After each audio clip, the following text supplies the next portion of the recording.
My friends, after crushing the level 60 leveling process, after dominating the pre-BiS grind and clearing Molten Core, we're left with a problem.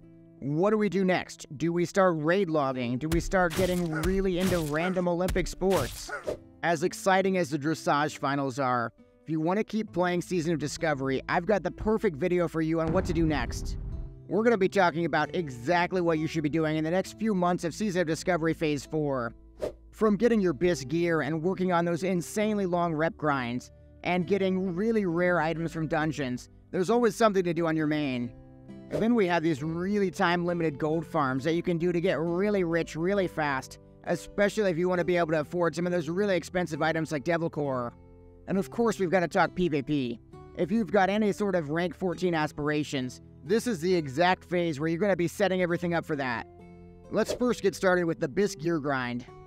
In Phase 4, we have this really cool and unique position where pretty much none of the BiS lists are actually accurate.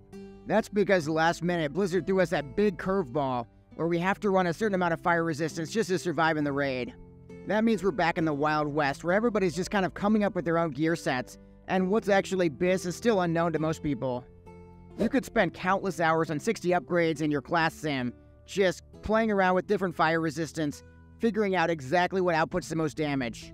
The first week, for example, on my Priest, nobody was running the PvP gloves, but they made it so you could shield way more often, so I was able to use that to my advantage to get the #1 heal parse on the Priest.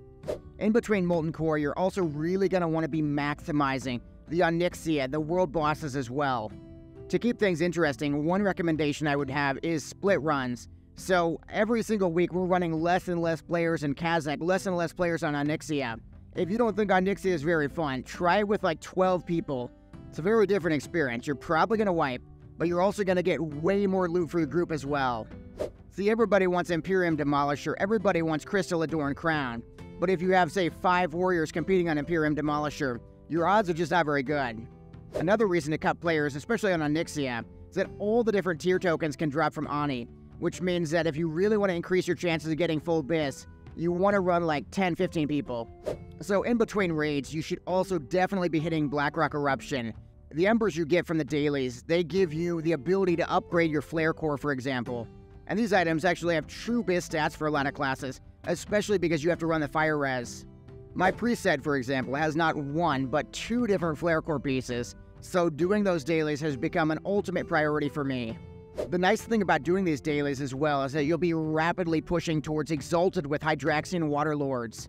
On that journey to Hydraxian Waterlords Exalted, you're not only going to get the 20 fire resistance enchant, but you're also at Exalted going to get that Fire Dome trinket. That's the trinket that none of the above, the world first Molten Core guild, they basically came out and said this trinket was a huge part of their success.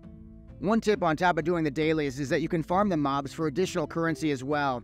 So if you need those embers really fast, that's the way to do it. Another cool thing about the BiS grinding in Phase 4 is that pretty much every class has some really cool item to work towards. If you're planning on getting Hand of Rag on your Feral, for example, so you can be the coolest fire cat in the game, you could already be prepping the materials for that. And I know every single hunter is going to want Rock Delar, so you could already have the Sinew prepped, so the second you get the leaf, you're doing that awesome quest line.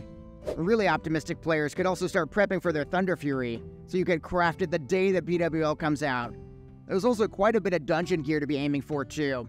For example, the Mark of the Dragon Lord for healers is still true BiS. We've also got rogues with their extremely desirable Fell Striker. We've got Hand of Justice, we've got Iron Foe. Speaking of dungeons as well, if you really want to max out your gear, you're gonna have to max out your Argent Dawn rep.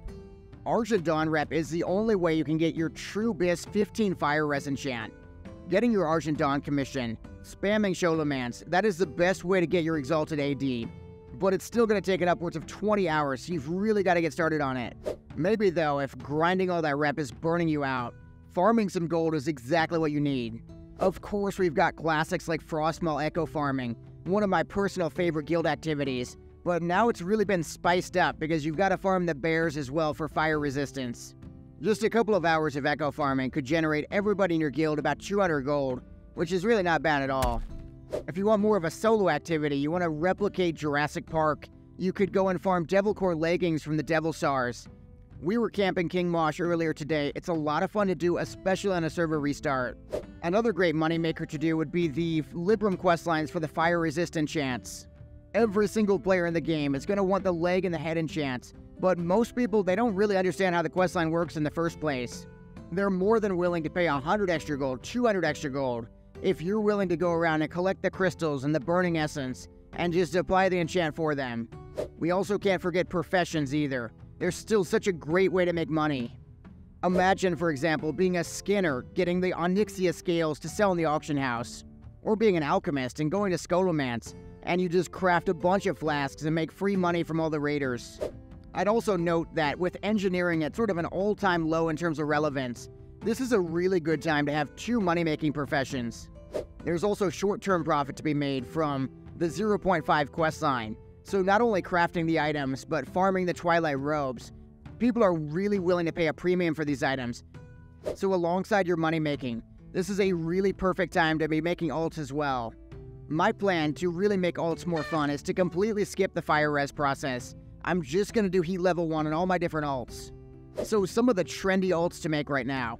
We've got Shadow Priests. A lot of guilds are running 4 Shadow Priests so that they can cut healers and really go through the raid a lot faster. Ferals are also really trendy as well. Not only do you get to do top 3 damage, but you also get the coolest weapon in the game, the Hand of Rag, and you get to turn into a fire cat. So I mean, it's pretty much a win-win. Over here though, I'm just working on a Hunter. So Hunters do number 1 damage, or they can basically dominate Alterac Valley by themselves, basically solo carrying games. Talking Alterac Valley, this is the single best phase to blast as much Alterac Valley as possible and get exalted. So if you really want to dominate Alterac Valley and win every single game, the best way to do that is to queue up with 2 or 3 tanks and at least 1 healer. The idea is to basically tell your team, we're going to be rushing Van at the start of the game. This strategy is really good for maximizing your rep. Don't forget in this process as well, you definitely want to hit rank 10 too. A lot of the PvP gear has actually been secretly buffed. More importantly though, the ranks don't degrade. So if you hit rank 10 now, you're going to still be rank 10 when you go into BWL. If you want to hit rank 14 as fast as you can, hitting rank 10 in phase 4 is the single best thing you can do to prep. So once you finish your pre-BiS grind and you clear Molten Core, there's this unfortunate pull towards raid logging. But trust me, the game is really just opening up for the first time. We're talking the Blackrock Eruption dailies, the massive 20-hour rep farms. This is also the Wild West of gold making, an era where you can make 200 gold just doing a Libram quest for somebody.